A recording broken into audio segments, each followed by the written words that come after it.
Hey look, life is not easy. Anything good worth having isn't easy, but add to that the complexity of being an entrepreneur, being married, having children. We have done a lot of things right. We made a few $1,000,000. We probably lost a few $1,000,000. We made some mistakes along the way, but one thing that we are really good at is relationships. That's right. We have been together for almost 2 decades. And we've been through hell and back together. Yeah, we have. And we used to think that we were the only ones like us out there.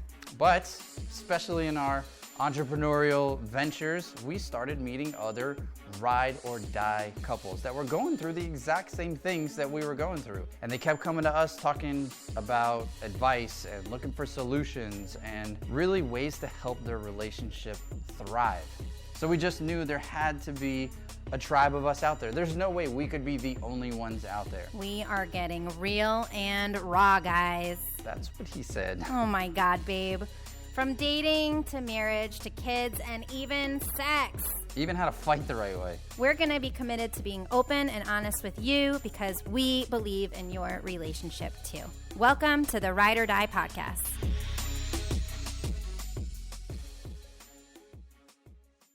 What's up, guys? Welcome to this week's podcast. We're going to talk about the 10 things that happy couples do before bed. Because there's a lot of miserable people out there that go to bed angry and mad at the world. I bet I can guess what number one is. Number one? Probably didn't make the list, did it? I don't know. What's number one? Sex. Number one is not sex. I didn't even put sex on this list because it's not like a daily thing. That wouldn't make too much. Okay, that's fair. These that's are like fair. These are like things that you would do more. Obviously, sex is a given, but I actually like morning sex better than night sex anyway. So you could argue sex all day at that matter. And you would take it. All right. What are these 10 things happy couples do? So I did this list. We're gonna surprise Brandon and talk about these things. So if you are a happy couple, you will recognize some of these. Maybe remind yourself to do some of these things that maybe you have not been incorporating in your bedtime routine. And then the other thing is, if you're not happy, like get a pen and paper and write her downers and take some notes about these things, because these are things that we do all the time in our relationship, and we're pretty happy people. So I would say they work pretty well. All right, number one, follow a routine. Oh, yeah. This is huge, and we say this all the time in parenting, right?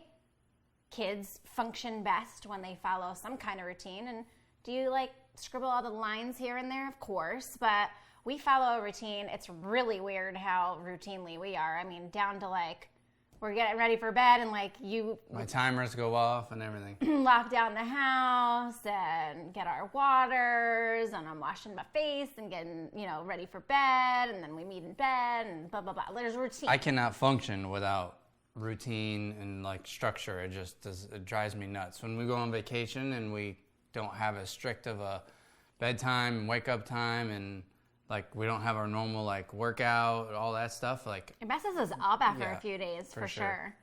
For sure. Faux show. But also what I realize is in the mornings, sorry, my notes are on my phone and I should have not had my sleep thing. You got your fancy iPad. I don't have it right now. Thank you, though. Mm-hmm. Thank you, Mr. Nag Me. He nags me about this iPad, and I just don't use it as much as him. She doesn't use any technology as much as I do. No, I see so brand it's new like devices super annoying when he's like, "Where's your iPad?" Because I do everything on my phone, and I'm about to get probably the big iPhone. Then I'll never use my iPad, and he'll be like, "Let's sell your iPad." That's how it usually goes down the line in this house. See, we follow a routine. All right, number 2, silence the phones and put them away. Now, we have definitely shared that Brandon was not so good at this a long time ago. One of the best things we've ever done for our relationship is to know when to put the phone down. And this like extends beyond bedtime, but since we're talking about bedtime, we'll just focus on that. Put it on the dresser, not the nightstand. Yeah, he doesn't even have his phone next to the bed. I do, but that's because I don't like to get up to for when I have an alarm. I have like my oh shit, I didn't wake up on my own alarm, and I just don't want to get out of bed to turn it off. So my phone's next to me, but it is on silent. I turn it upside down on my nightstand so I don't even see it. I'm not distracted by it. So it's kind of the point of having your alarm not next to the bed so you can't Well, you're Just like a hit the bear. snooze You'll button. just sleep through it. So, my fix for that on the days that I don't want to get out of bed and the alarm goes off is the Apple Watch, syncs up with the iPhone. So if I have to, I can just turn off the alarm across the room from my watch. So I don't need my phone because I got everything I need on the Apple Watch. Man, sorry, I was trying to turn off my screensaver. Yeah. But yeah, silence the phone. It can't be in bed like this. That's just... Yeah, and that kind of goes into like number 3 here. So we'll merge these together and dovetail them a little bit, because number 3 is forget about work. Like, don't talk about work in bed. Man, not only does it wake us up, but sometimes if it's like an intense conversation about work, it can actually, like, we can go to bed kind of irritated afterwards. So we found it best, like, when you're not really tired and going to bed, not to bring up business, especially for entrepreneurial couples or couples that work together in their jobs. You could, like, I feel like people that don't work together could be like, oh, whatever. But our lives are so intertwined that we realize, for us and for most couples we've talked to that share similar lifestyles, talking about work can actually have the opposite reaction of happy. Even if it's a good, productive conversation, it's just not like the sexiest or most intimate things to be discussing when you're, getting ready for bed. The only caveat I would say is, like, in our younger years, and when business was newer and exciting, I felt like we couldn't turn it off, or I couldn't turn it off. That's never been true for me. Not in bed. We talked about work all the time. We did talk about work all the time, and we still can. But the argument is not to do it in bed. Yeah. That's like the one place. Just leave it out of the bedroom. Just like, we don't really like to talk about our kids when we're in bed. Like, we will, but we'd rather not talk about them either. Like, it's just not, if there was a way. It's our time. Yeah, it's our time. Anyway, and then that goes with the phones too. Like, if you're working in bed on your phone, you didn't really put away the computer. If you're just picking up your phone doing emails or whatever, just put it away. There's nothing life-threatening that couldn't wait till the morning, is really my point. And when the focus is somewhere other than your partner, it kind of sucks. So, and yeah, we have been through that season a long time ago where he used to answer the phone at like 10 at night, and we did it for too long. I allowed it for too long, really, because when I put my foot down and said, this is enough, like, it was such a game changer. And I thought, no, this circumstance is different, or this client is different, or this project is different. Like, I need to, for whatever reason, I had justified, like, answering the phone late and things like that. Literally, yeah. I mean, it'd be 11:30 at night. If I got a call from the West Coast, like, there were times when I actually answered it. But I'll tell you, being on the other side of it, there was never anything. Like, in the moment it felt like it, but looking back, I'm like, I never should have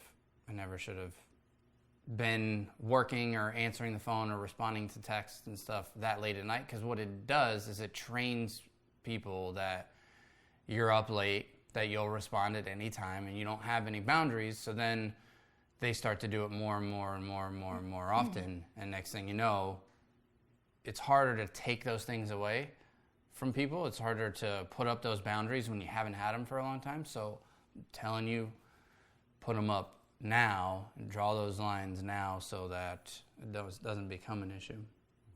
Number 4, don't argue or bring up stress-causing conversations. This is not the time to talk about, a delinquent bill or the kids being, getting a bad school report, or just anything that could cause tension and not doing the dishes. Yeah. Not keep it positive, keep it happy. Like, when we're going to bed, we've done both sides. So, so we've gone to bed and talked about most of the time, great conversations. Every once in a while, something will sneak in that, like, maybe we just had a really busy week, and finally it's like the one chance we get to talk, and it ends up being like a semi-negative. Just skip it all together. Trust me, just skip it. It never goes the right way, never. And then you don't really get the answers or, responses that you're seeking because you brought it up at the wrong time, basically. Number 5, go to bed at the same time. This is huge, and it's been such a debate with friends, like this comes up so much. So many people we know do not go to bed at the same time. And guys deal don't talk to breaker. me about it. I take it that ladies have talked to you about their men not going to bed at the same time? Yeah, I've had guys tell me they don't go to bed at the same time, like it's no big deal, but then their wife is behind them like, it's a big deal. It's a big deal.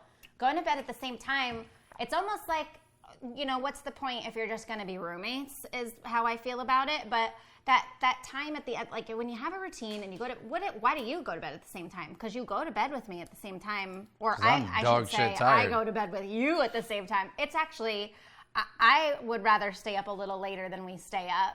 And I'm the one that goes to bed with Brandon. I mean, it's not like I think back in the day, maybe it was like a building trust thing, like way back in the day. We went to bed together. Nobody was like up on their MySpaces or whatever all night, talking to their friends or like I'm sure it somehow stemmed from that.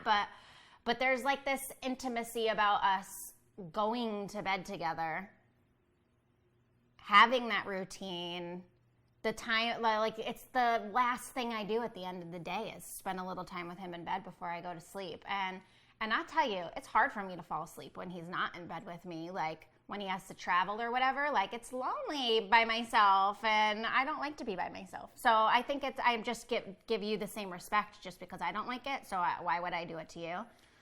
Got more opportunity to get some nookie if you're going to bed at the same time. If like 3 nights a week you're staying up late working or something, and That's true. and then the only 2 nights a week you're coming to bed at the same time, you're like, gimme, I'm sure she's gonna be like, So Pumping the brakes. yeah. And I don't know. I just like it. I don't know. For me, it's the way to be. So we don't really know any other way. I do think that it is also healthy not to spend every night together, because like I said, we do go to bed so much together that we've become we get a little dependent on it when we're not together. It is actually harder for us What do you to mean fall not asleep. spend every night together? Like, it's okay if you don't sleep together every night. Like, sometimes I'll stay up a little late and be like, I just want to kind of crack out on TV and have a little me time tonight. And you'll be like, okay. Or you'll be like, hey, I really want to watch a documentary. I really love this thing. And I'll be like, go ahead. that's Just like go spend a little once time by a month yourself. or something. Maybe not even. Yeah, I'm not saying like once every other day or something. There's people that don't even sleep together. They sleep in completely different rooms. And it No is... comprende. I don't understand it. Yeah, it's not a judgment thing, but it's like how are you really connecting if you don't spend time together? Mm-hmm. Have a laugh together is number 6. This is like, a little chat. I don't feel like bedtime is really it will happen where you can have like great heart-to-hearts or good conversations where we'll spend hours just talking, but we actually prefer to avoid those at bedtime because we really want to get our sleep. This is why I prefer to watch like light comedies before bed. And you prefer Dramas the game shows and drama. Well, I mean, TV period before bed. We're just zoning out. But I like to have a laugh, like a chat. Like when we're getting ready for bed and stuff, like we'll talk to each other. Even if I'm in bed 5 minutes before you because you're still wrapping up all your stuff for the night, like we'll talk while he's getting changed and brushing his teeth and stuff. Like we'll still talk during that time. And many times we like to have a little laugh before we get into bed. It just makes us smile. It just makes you smile. It puts you in a good mood. 7. But you could extend that and have a really good intimate conversation. Maybe it's easier for you guys to do that in bed than it is to do it we go on date nights and we'll hang out on the patio and have a glass of wine. Like we give ourselves so much opportunity to have the really deep conversations. We prefer not to do them at bedtime because it kind of screws up our sleep because we could literally stay up. How many times have we gotten into a good conversation and then we stay up for like hours? Mm-hmm. And we're so happy we did it. Like we don't regret it, but we do regret that we didn't get a lot of sleep. So keep that in mind. 7. Keep the bedroom child free. Huge. You're gonna get into some controversial ones now. Oh, this is not controversial. Get the damn kids out of your room. They don't belong in there. there's studies that show that bedtime for you guys is supposed to be between 2 people, not between 3, 4, 5, 6. And number, we can talk about these at the same time. Number 8 is don't sleep with pets, which is like, well, Brandon, we don't even have pets in our house because Brandon just doesn't, he's not really an animal guy. That's what I mean. Sleeping with kids and pets is the same thing. You're gonna piss off all the dog lovers. I don't care. I know. I'm just forewarning Get the dog you. out the bed. Sorry. Well, think about it. So it statistically shows that an animal cannot sleep through the night. So they're constantly moving and interrupting your sleep. And when they're interrupting your sleep, you're not actually getting a good deep sleep. You already got one thing in the bed with you, right? Now you add 2, 3, 4. It's just a lot less likely that you're going to get a good night's sleep when you're doing those things. So reducing that noise, reducing that amount of space that you're giving up will help you sleep better, and you'll wake up happier and more ready for the day. But really, we only really let the kids come in if they're sick, which they go on a cot. They go ninja on us sometimes. They've gotten smarter over the years to be crawl quiet. in bed like a dog, and they'll curl up by my feet. And when I'm really tired, I either don't notice. Well, that's not true because I wake up to everything. They'll curl down, and I'm just so tired that I'm just like, whatever. They're down by my feet. I don't care. But then I don't sleep all night, and I'm like, do not come in my room tonight. Like, you need to stay in your room. Keep doing it. We're going to lock the door. Everybody's happier when they're sleeping in their own beds, in their own, like, it's such a difference in our attitudes as a family, our attitudes as a husband and wife. It's a bad morning when Brandon doesn't get his sleep. So he's a grizzly when he doesn't sleep well. He's such a big old baby. And I am too. I shouldn't just put all the blame on you. It's fine. I'll take it. He's a grumpy baby, and I just turn into like a raging bitch, basically, when I don't get sleep. Hey, you said it, not me. I did. I can admit it. I'm not ashamed. Okay, so don't sleep with the kids. Don't sleep with the pets. And there is like it's not to say that we're totally crazy. Like, the kids do sleep with us every once in a while. And, if it's a once in a while thing, we don't really sweat it. They have a nightmare, or they don't feel well, or, if Brandon's out of town, but the I'll let rule them sneak in. is you sleep in your own bed. Because the expectation if we don't have that, then the kids would take full advantage of it. Oh, why could I do it last night and 2 nights before and 2 nights before, but I can't tonight? It'd be always arguing. So it's like, no. And then if we give grace, we give grace. But 9, physical intimacy, whether it be sexual or there you go. non-sexual. There's sex. Well, I didn't actually put sex down. I thought about it, and then I was like, it should be like non-touching, but it does include it all. It's physical. Just be physical. Spooning, or like, I'll lay on your chest, and hugging, kissing, massages. Yeah, exactly. Like, just a way to, we'll just, sometimes like it could be like a hot summer night and we're just like hot, but we'll still have our like feet wrapped around or touching each other in some kind of way. There's a crazy energy connection when you're just like connecting with your spouse. And we always give each other a kiss. Number 10 on my list to say I love you. We always say I love. Brandon will be like, I love you so. Like, he'll be so tired falling asleep, or he'll wake up and I might still be awake in bed, and he'll just be like, I love you so much. Like, it just saying I love you, showing affection, hugging, kissing, massaging, whatever, sex, all of it, right? Like, just creating that. Look, see, he's like, let me take a note for myself right now. Creating that intimate space with each other. It just creates an energy the next morning. You wake up feeling better. You wake up happier. I know I do. I know you do. That's like if you argue, think about it. If you argue when you go to bed, you wake up and you might not remember for a split second that you argued, but eventually you're going to remember. And then it's like, oh yeah, I was ticked off. And then wait, who's supposed to be mad at who? Right, wait, and then you start your day, or like feeling guilt. Like, oh, that really wasn't that big of a deal. Why'd we freak out on each other like that, right? And you start the day kind of like meh. But when you go to bed happy, you have a laugh, you have sex, or you give massages, or whatever the case may be in that moment, share a conversation, you wake up just such a happier person and in a better position to start the day well. It's those little deposits. Yeah, well, lots of little deposits actually really adds up quick.